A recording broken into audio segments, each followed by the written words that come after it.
Inflation inflation inflation, ये word आजकल हर जगह सुनने में आ रहा है। क्या इन्फ्लेशन का असर म्यूचुअल फंड्स इन्वेस्टमेंट्स पर भी हो सकता है? इस वीडियो में देखेंगे कि इन्फ्लेशन क्या है, इन्फ्लेशन का आपके इन्वेस्टमेंट्स पर क्या असर हो सकता है और आप इन्फ्लेशन के इम्पैक्ट से बेहतर तरीके से कैसे डील कर सकते हैं। आपने ऐसे बहुत सारे आर्टिकल्स और वीडियोस देखे होंगे जो क्लेम करते हैं कि SIP स्टार्ट करने से 10 साल में 1 करोड़ का पोर्टफोलियो बन जाएगा। चलो डिसिप्लिन रहकर 1 करोड़ का तो पोर्टफोलियो बना भी लिया, लेकिन इन्फ्लेशन का फैक्टर तो फिर भी रहेगा ही ना। ये देखिए, कुछ न्यूज़ आर्टिकल्स दिखाती हूँ। इन्फ्लेशन रियल है और ये आपके डे टू डे लाइफ के साथ साथ आपके इन्वेस्टमेंट्स को भी इम्पैक्ट करता है। इसीलिए ज़रूरी है कि आप अपने म्यूचुअल फंड इन्वेस्टमेंट्स पर इन्फ्लेशन का इम्पैक्ट ज़रूर कंसिडर करें। आज के वीडियो में हम आपसे इसी बारे में बात करने वाले हैं कि इन्फ्लेशन का आपके म्यूचुअल फंड इन्वेस्टमेंट्स पर क्या इम्पैक्ट हो सकता है।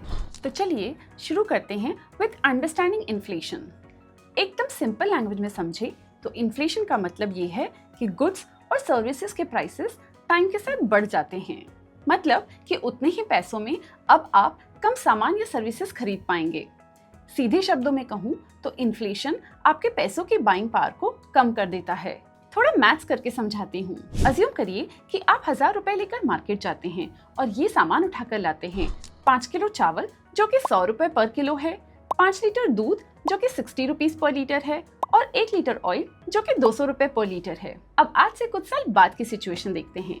मान लेते हैं कि कुछ साल बाद इन्फ्लेशन रेट है 6% और आप सेम 1000 रुपए लेकर मार्केट जाते हैं। अब वही सेम चावल, दूध और तेल के प्राइसेस कुछ इस तरह से हैं।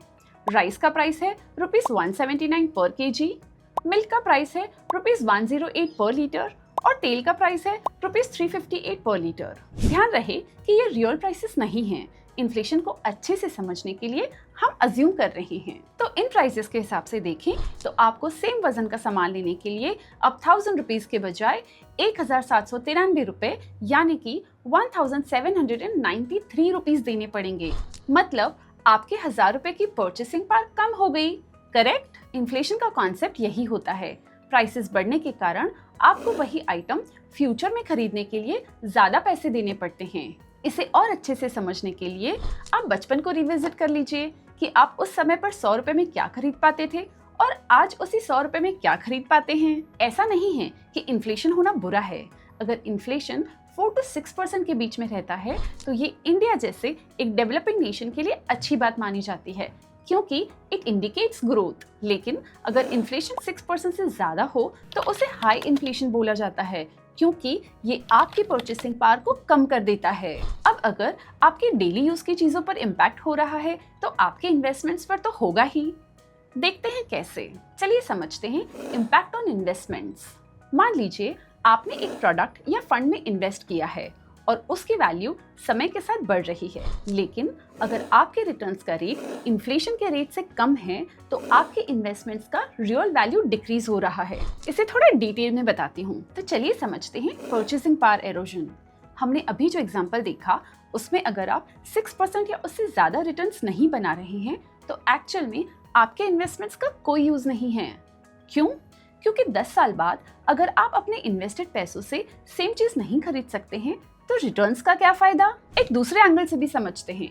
अज्यूम करिए कि आप एक स्कीम में 10,000 रुपए की मंथली SIP स्टार्ट कर रहे हैं और आपको इस इन्वेस्टमेंट से 8% रिटर्न मिलता है। अगर आप अपनी SIP 20 साल तक कंटिन्यू रखते हैं तो गेस कीजिए कि आपके पास कितना पैसा हो जाएगा। आपके पास हो जाएंगे ऑलमोस्ट 60 लाख रुपीज। 6% इन्फ्लेशन के साथ 20 साल बाद इन 60 लाख रुपयों की वैल्यू लगभग आज के 18 लाख के बराबर होगी। इन अदर वर्ड्स, आज जो चीजें आप ₹18 लाख में ले सकते हैं, 20 साल बाद सेम चीजें ₹60 लाख में मिल सकती है। तो अब इम्पोर्टेंट क्वेश्चन ये है कि how to mitigate inflation impact. Answer simple है। आपको ऐसे इन्वेस्टमेंट इंस्ट्रूमेंट्स में इन्वेस्ट करना है जो इजीली इन्फ्लेशन को बीट कर पाएं। मतलब अगर आप अज्यूम कर रहे हैं कि इन्फ्लेशन 6% रहेगा तो आपको ऐसे प्रोडक्ट्स चुनने पड़ेंगे जो कम से कम 6% का रिटर्न दे सकें। लेकिन अगर आपका गोल है लॉन्ग टर्म में वेल्थ क्रिएट करना तो आपको ऐसे इन्वेस्टमेंट्स प्रोडक्ट्स की जरूरत होगी जो इन्फ्लेशन से काफी ज्यादा रिटर्न्स दे सकें।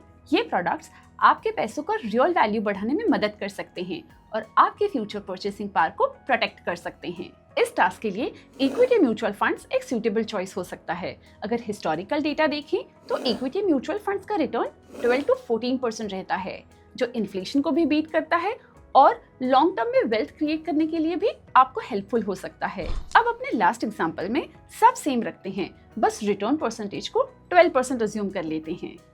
12% रिटर्न के केस में 20 साल बाद सेम अमाउंट इन्वेस्ट करने के बाद आपके पास अप्रॉक्स 1 करोड़ तक हो सकते हैं। देखिए, इन्फ्लेशन को कंट्रोल करना आपके बस में नहीं है। रिजर्व बैंक ऑफ इंडिया यानी कि आरबीआई इन्फ्लेशन को कंटिन्यूअसली मॉनिटर करती रहती है और कोशिश करती है कि इन्फ्लेशन को कंट्रोल में रखा जाए। बट कितने भी एफर्ट्स कर लें, इंडिया एक डेवलपिंग नेशन है, तो इन्फ्लेशन तो रहेगा ही। आप इन्फ्लेशन के लिए भले कुछ ना कर सकें, लेकिन अगर आपके पास उससे लड़ने के वेपन्स हैं, तो आप इससे बेटर तरह से डील तो जरूर कर सकते हैं। तो इन्फॉर्म्ड रहिए, अवेयर रहिए और कहीं भी इन्वेस्ट करने से पहले अपने फाइनेंशियल एडवाइजर से एडवाइस लेना मत भूलिए। म्यूचुअल फंड निवेश बाजार के जोखिमों के अधीन है। योजना से जुड़े सभी दस्तावेजों को ध्यान से पढ़ें। Mutual fund investments are subject to market risk. Read all scheme related documents carefully.